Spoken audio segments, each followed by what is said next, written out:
जय गुरुदेव। स्वामी हमें न बिसारिए, चाहे लाख लोग मिल जाएं, हम साया आपको बहुत हैं, आप सा हमको नाय। हम साया आपको बहुत हैं, आप सा हमको नाय।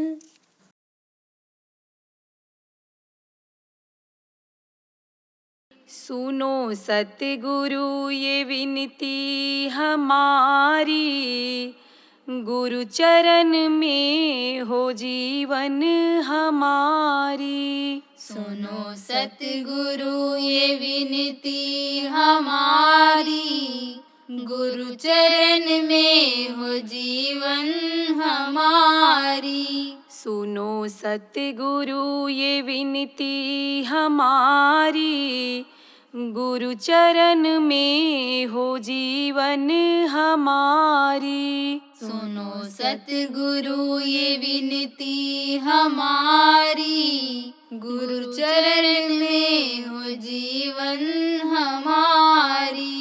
दुख हो चाहे सुख की छाया, गुरु की मौज में सब कुछ सहाया। दुख हो चाहे सुख की छाया, गुरु की मौज में सब कुछ सहाया।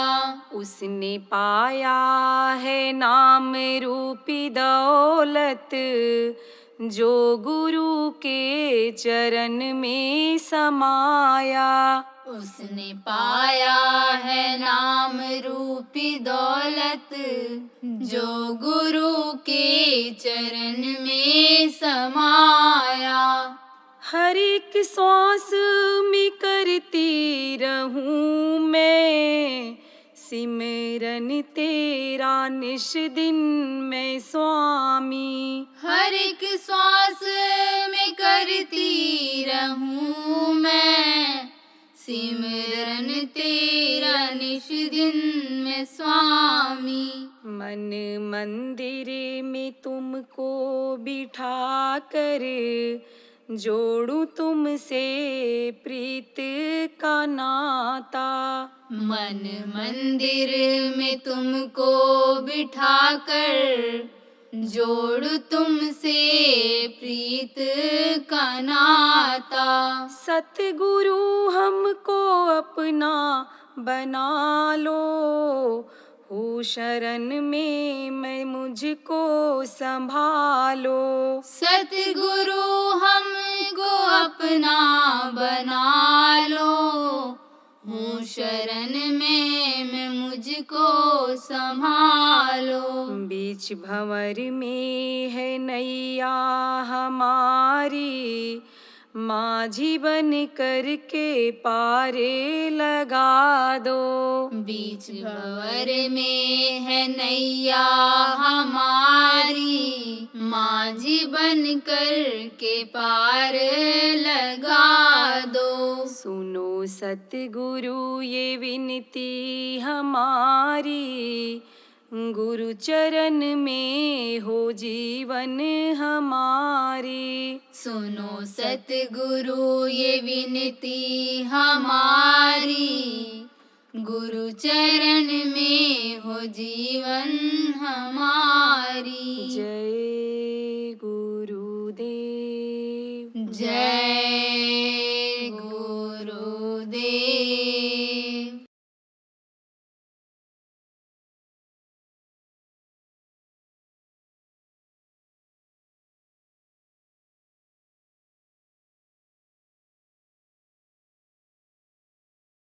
मैं आपको बताता हूँ ना नकल में कैसे धोखा होता है। अंग्रेजों का राज तो जब वो निकलते थे, कौन निकलता था? अंग्रेज पता लगाने के लिए कि कैसे किस तरह से इनको एकदम मुट्ठी में कर लिया जाए, कंट्रोल में कर लिया जाए, एकदम से यानी पूर्ण सत्ता हमारे हाथ में हो जाए, कहीं से कोई दिक्कत ना हो, बगावत ना पैदा हो। सारा रिसर्च करते थे, दिमाग लगाते थे। तो उधर जो है पहुंच गए एक आदमी के, किसान के दरवाजे पर। तो पेड़ा बर्फी और ये चाट चपाट, ये नमकीन फमकीन तो उस समय थी नहीं। गुड़ जिसके घर में रहता था बड़ा आदमी माना जाता था, क्योंकि गुड़ भी बहुत कम लोग बना पाते थे, कहीं कहीं बनता था। अब आप ये समझो कि फिर क्या खाते पीते थे लोग। ये जो चना होता है, चावल होता है, गेहूँ होता है, इसको भून लेते थे और उसी में थोड़ा बहुत जो है, अगर गुड़ है तो मिला दिया या गुड़ दे दिया, थोड़ा थोड़ा गुड़ खाते जाते लोग और उसको खाते थे। तो स्वागत सत्कार में यह देते थे। और क्या देते थे? भारत देश में दूध और घी की नदियां बहती थी। तो आगे भाई ये तो असंभव चीज है, ज्यादा बोला जा रहा है, नदी कहाँ से दूध और घी की बहती रही होगी? अरे इतना दूध और दही होता था कि लोग खा नहीं पाते थे। अब आप ये समझो अपने आश्रम पर भी गौओं का दूध इतना ज्यादा होता, इतनी संख्या हो गई थी कि उन्हीं को खिला देना पड़ता था, मट्ठा बना करके खिला दो और समझो कि ऐसे डाल देते। तो इसी तरह से यानी समझो कि ऐसे लोग दरवाजे पर डाल देते थे। ऐसे कितना जानवर भी कितना पिएगा खाएगा जब ज्यादा दूध देंगी। और दूध देने की ऐसी उनके अंदर वो थी कि दिन में कई बार दुहो।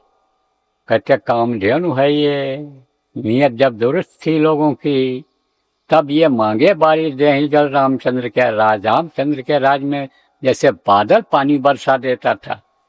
रामचंद्र के राज में ही त्रेता में कहा गया कि जो है लता बिटप मांगे मधु चवही और मन भाव तो धेनु पैदे ही। लता माने क्या होता है? ये पेड़। लता किसको कहते हैं? बेल को। तो आप ये समझो अंगूर में क्या होता है? बेल होता है। और देखो मीठा फल निकलता है। लता बिटप मांगे मधु देही। तो लताएं जो होती थी जिनकी कोई जड़ नहीं होती, कीमत नहीं होती, वो भी मीठा फल देती थी और बहुत होता था। लता बिटप मांगे मधु चौही। मधु किसको कहते हैं? शहद को। तो मधुमक्खियों के छत्ते जगह जगह पर लगे रहते थे। जब चाहते थे मक्खियों को प्यार से हटा करके और इसे निकाल लेते थे। ये मधु निकालने वाले छत्तों से क्या करते हैं? धीरे से प्यार से उनको ऐसे सरका देते हैं। और जब वो सरक जाती हैं आराम से, तब उसमें से ऐसे थोड़ा निकालते हैं और फिर खिसकाते जाते हैं। फिर वो जो खाली जगह हो जाती है वो उधर आ जाती हैं और फिर खाली जगह में से निकाल लेते हैं, ऐसे पूरा निचोड़ लेते हैं। और फिर वो ला करके वहाँ से यानी फूल पत्ती का रस ला करके फिर बनाती हैं, तैयार करती हैं। तो बहुत होती थी। आज की तरह से ये जो मक्खी पालन नहीं था, मधुमक्खियों का पालन नहीं था। बहुत इस तरह से छत्ते लगे रहते थे। गाँव में आप ये समझो खूब दूध देती थी तो लोग दरवाजे पर डाल देते थे। तो कहा जाता था दूध और घी की देखो ये नदी बह रही है, ये नदी बह रही है। तो बहुत होता था। तो लोग दूध और दही से स्वागत करते थे। बढ़िया दही जमाते थे। कैसे जमता है दही बहुत लोगों को नहीं मालूम है, इसलिए खट्टा हो जाता है। चलो हम बता देते हैं। दूध को गर्म कर लो, पानी उसका ख़त्म हो जाए, पहले थोड़ा पानी डाल दो और फिर उसको खूब गर्म कर लो और हल्का ठंडा रहे जब, तब उसमें थोड़ा सा जामुन जिसको कहते हैं दही थोड़ा सा डाल दो। लेकिन ज़्यादा खट्टा दही ना हो। ज़्यादा खट्टा दही जब रहेगा तो दही भी खट्टा हो जाएगा। वो जामुन अगर खट्टा रहेगा तो ज़्यादा खट्टा हो जाएगा। थोड़ा सा डालो जो मीठा रहे, संभाल के रखे रहो उसको, तब वो मीठा रहेगा। और मीठा कैसे रहेगा वो भी अभी बता देते हैं। तो तब उसमें आप डाल दो और डाल करके उसको ढक करके रख दो। कहाँ रखो? ऊपर नहीं, जमीन से छूना चाहिए उसको। वो ऊपर अगर आप रख दोगे बच्चियों, किस पर, जहाँ पर चूल्हा रख करके बनाती हो तो जमाव में देर होगा, तो नीचे रख दो ऐसे, कहाँ, जमीन के ऊपर, और ढक दो। फिर 6-7 घंटा लगता है जब गर्म मौसम रहता है, और ठंडा मौसम रहेगा तो और थोड़ा समय लग जाएगा। और जैसे यानी समझो कि जम जाए, वो जम जाए, तैसे उसको इस्तेमाल कर लो। और या तो आपके पास फ्रिज है तो फ्रिज में रख दो, तब वो खट्टा नहीं होगा। बढ़िया मीठा दही, कुछ न मिलाओ, दही वही खाते चले जाओ। अब जामुन के लिए मीठा कब मिलेगा? जैसे सुबह का दूध है, अब उसको गर्म किया, 6-7 घंटे पहले, 8 घंटे पहले उसको गर्म कर लिया, अब गर्म करके और फिर उसमें थोड़ा सा जामुन डाल दिया, तो शाम को जामुन वाला जो दही रहेगा मीठा रहेगा, फिर वो मीठा ही रहेगा। तो यह तरीका है उसका।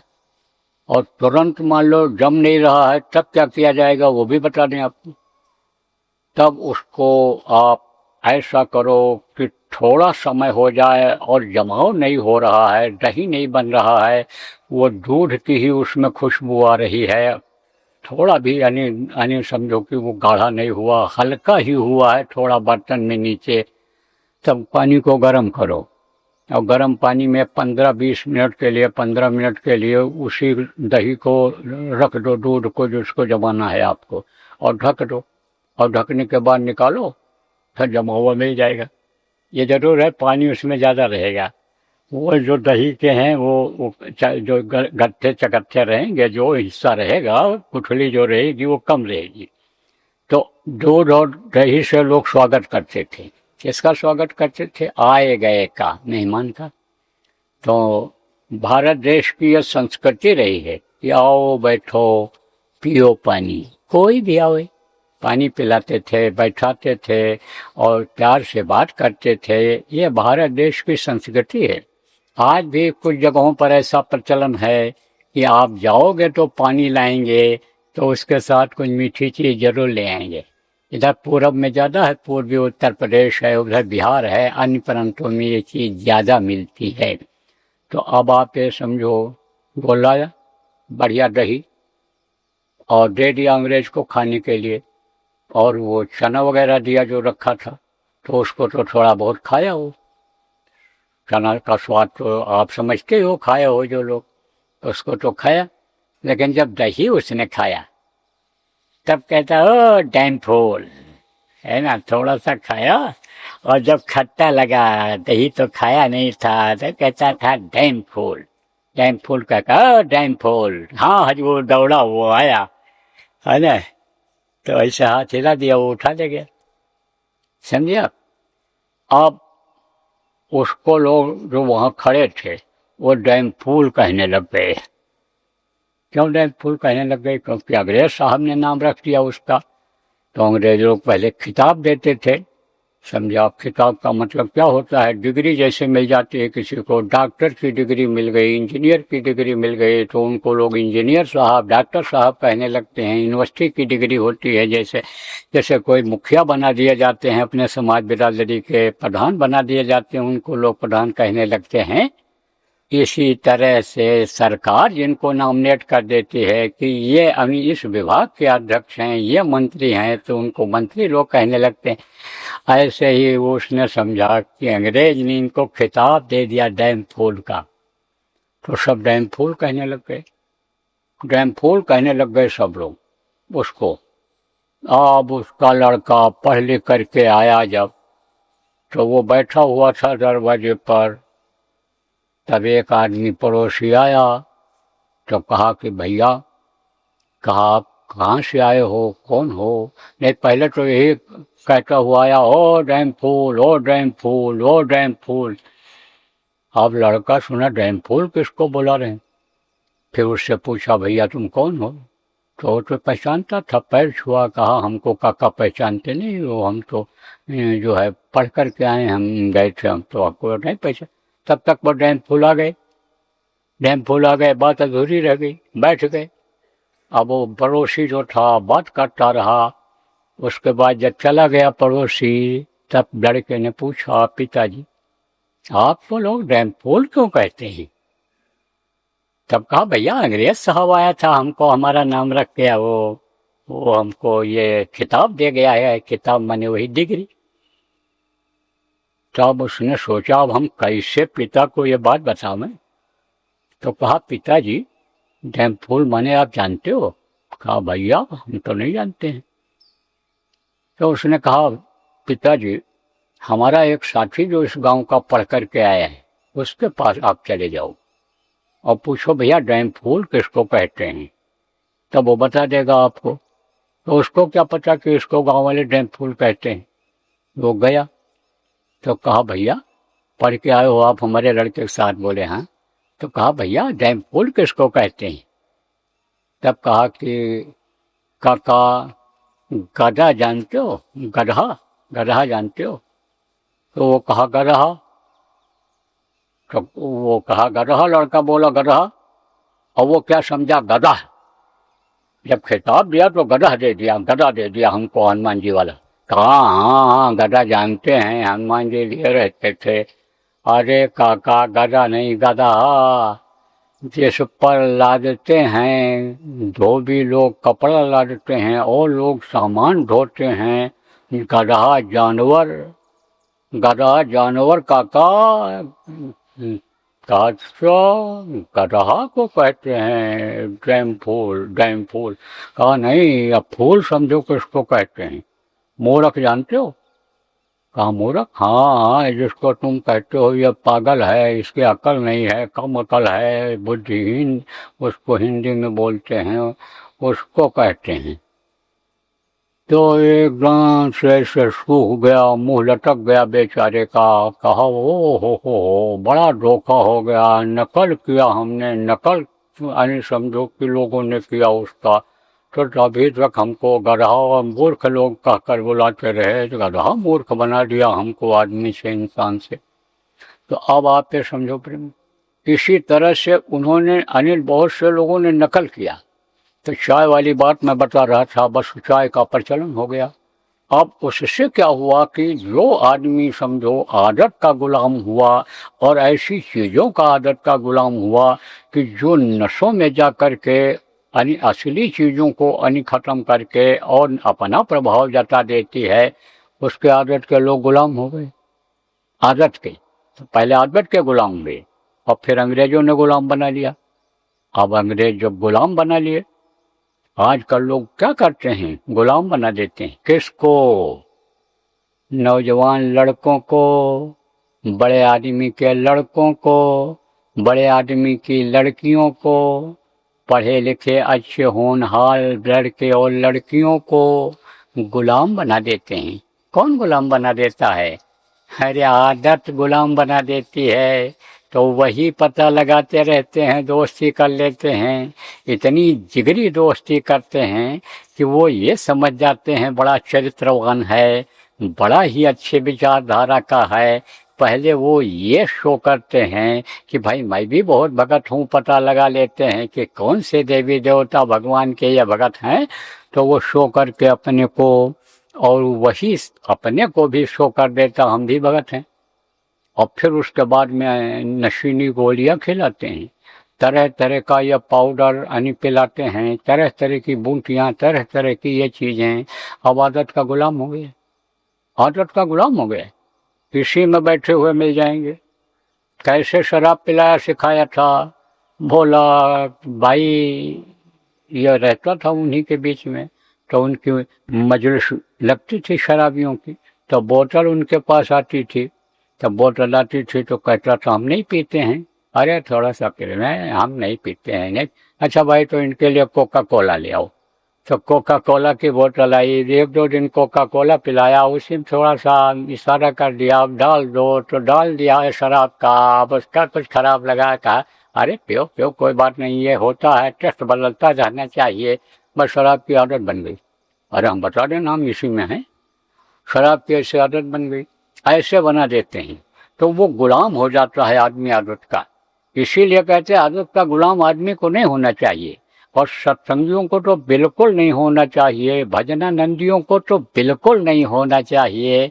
नहीं तो भजन में ये बहुत बाधा आती है। आदत की गुलामी ये बहुत बाधा आती है। गुलाम बनो तो गुरु के गुलाम बनो, गुलाम बनो तो भजन की आदि बनो। तो प्रेमियों, भारत देश गुलाम हो गया। अब वो अंग्रेज जो चाहते खिलाते, जो जैसा चाहते करते, कोड़ा लगाते, मार मारते, फांसी लगवाते थे। देखो यहाँ का आपका जो है पंजाब का वो जो है गोली चलवा दिया उसने, जलियांवाला बाग जिसको कहा गया। तो इस तरह से जब देखा गया तो ये धरती जो भारत की है, धर्म भूमि है, ये नहीं बर्दाश्त करती है अत्याचार अन्याय को, ये नहीं बर्दाश्त करती है। खून जब बहने लगता है यहाँ ज़्यादा तब ये नहीं बर्दाश्त करती है। तब ये धरती माता मांग करती हैं कि अब कोई सपूत को आप भेजो जो हमारी समझो कि दिक्कतों को दूर कर दे। ये जो कोई विचार नहीं रखते हैं, खान पान का कहीं भी मांस बिकवा दिया, कहीं भी फेंकवा दिया, कहीं भी हड्डियां ये जो सड़ रही हैं हमारे में जो ये मिल रही हैं जानवरों की हड्डियां, और ये जो मांस बदबू पैदा कर रहा है, तो भेजो किसी न किसी को। सब भेजता है। जब जब हो धर्म की हानि, बाढ़ असुर अतम अभिमानी, तब तब धर पर मनुष्य शरीरा, हर पानी से वो भेजता है न किसी को। जब जैसी परिस्थिति रहती है तब परिवर्तन कराने के लिए वो भेजता है। इसीलिए संसार को परिवर्तनशील संसार कहा गया। यहाँ बदलाव होता ही रहता है। तो तब बदलाव कौन लाया था, आज़ादी कौन दिलाया था? जिनको लोगों ने महात्मा गांधी कहा। पेशे के वकील थे और आपके समझो कि जाति के बनिया थे। बनियों का स्थान उस समय पर तीसरे नंबर पर था। वर्ण व्यवस्था जब बनी थी तो ब्रह्मजाना स ब्राह्मणा, जो ब्रह्म तक पहुंच जाते थे, जिनके अंदर ब्रह्म की शक्ति आ जाती थी, उनको ब्राह्मण कहा जाता था। और इसी साधना के द्वारा जो प्रेमियों आपको बताया गया है, आप समझो जब आगे वो करते थे, बढ़ते थे, तो उनके अंदर ताकत आ जाती थी, आत्म साक्षात्कार कर लेते थे। और आत्मा में जब प्रभु की शक्ति आ जाती थी तो बल आ जाता था, तो रक्षा का काम करते थे, तो वो क्षत्रिय कहलाते थे। और ये मेहनत कश लोग थे। ये समझो अपना दिल दिमाग लगा करके व्यापार करके लोगों को आपूर्ति सामान की कराते थे, तो वैश्य कहलाते थे। और मेहनत कश लोगों को जो और छोटी सेवाएं इनकी करते हैं उनको शूद्र कहा जाता था। तो उस समय पर तीसरा नंबर था वैश्य का। लेकिन उन्होंने महात्मा का काम किया, तो वो जो ब्राह्मण जाति में महात्मा हुए हैं, आप ये समझो उनका इतिहास उनके आगे पीछे हो रहा है इस समय पर। और उन्हीं को लोग महात्मा गांधी कहने लग गए। गुजरात में बुद्धों को या महान शक्तियों को या साधुओं को बापू ही कहते हैं, तो उनको लोग बापू कहने लगे।